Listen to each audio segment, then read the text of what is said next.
Siamo con l'amministratore delegato di Interporto Centro Ingrosso di Pordenone, Giuseppe Portolussi, e cominciamo questa intervista chiedendogli quale futuro per Interporto, cioè cosa bolle in pentola, cosa è interessante, ecco, che sappiano i cittadini un po' di tutta la regione.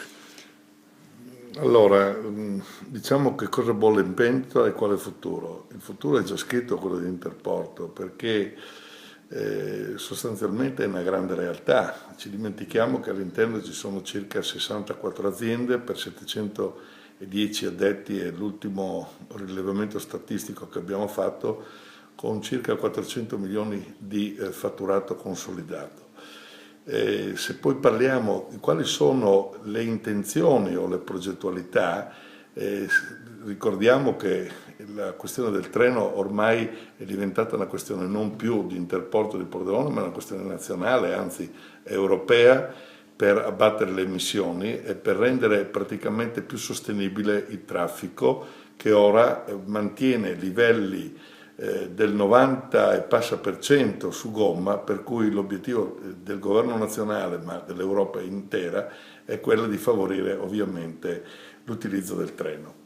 Per l'utilizzo del treno siamo a buon punto, le gare sono ormai a termine e i lavori dovrebbero iniziare fra poco, diciamo all'inizio comunque di quest'anno per terminare entro il 2017, ultima chiamata. E il treno non significa una stazioncina, significa una stazione praticamente di standard europeo, anzi è la prima che sarà inaugurata con questa definizione perché ora i binari devono essere almeno di 750 metri, anche se non girano treni di questa entità, ma prossimamente saranno attrezzate le linee per favorire questo tipo di modalità. Modalità che permetterà sul lungo raggio di avere i treni e sul corto raggio invece la gomma. Pertanto quello che è l'obiettivo massimo è di ridurre almeno di un 10%, diciamo, il traffico che ora solca le nostre autostrade e le nostre strade. Questo non significa eliminare la gomma, anzi tutt'altro, significa disciplinare in modo intelligente e in maniera anche cooperativa, in forma di interazione tra quelle che sono le varie funzioni oggi così separate nella logistica che ahimè dovranno per forza dialogare e visto anche lo sviluppo dell'ITC, della tracciabilità informatica e della tracciabilità ovviamente su persone e su cose. Adesso ci può dare qualche cifra su aziende, su numeri occupati e anche se c'è anche qui alle viste qualche novità, insomma qualche ulteriore insediamento o altro. Allora, ho citato poc'anzi dei numeri che devono essere presi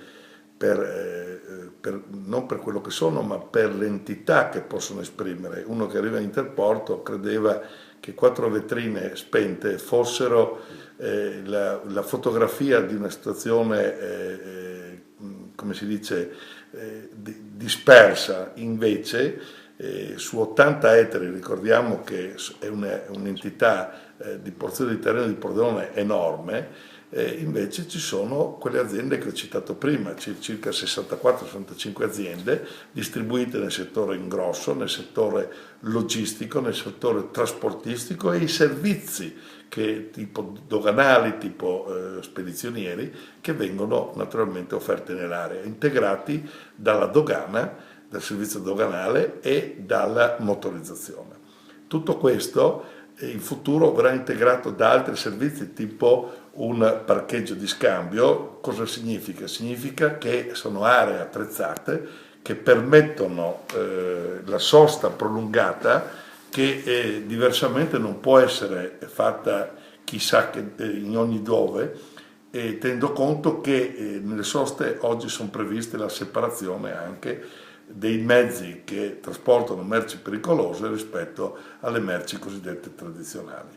D'altronde Autovie Venete ha registrato un flusso enorme di mezzi che trasportano merci pericolose. Con questo non significa che la merce pericolosa è semplicemente le cosiddette merci esplosive o naturalmente carburanti, sono di varia natura.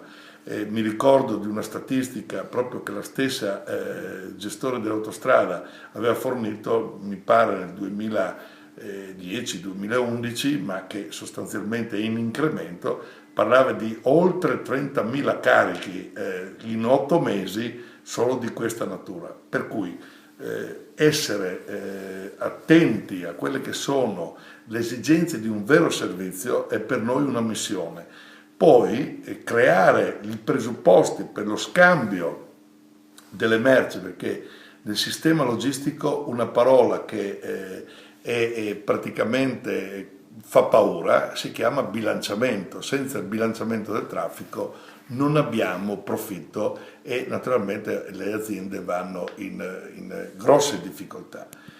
Questo ha creato una sorta di cooperazione anche in questo settore, per cui abbiamo le specializzazioni e non più i tuttologi, che permettono di abbassare ovviamente quei costi e creare quelle economie, si dicono di scala, che sostanzialmente fanno tenere in piedi le nostre aziende.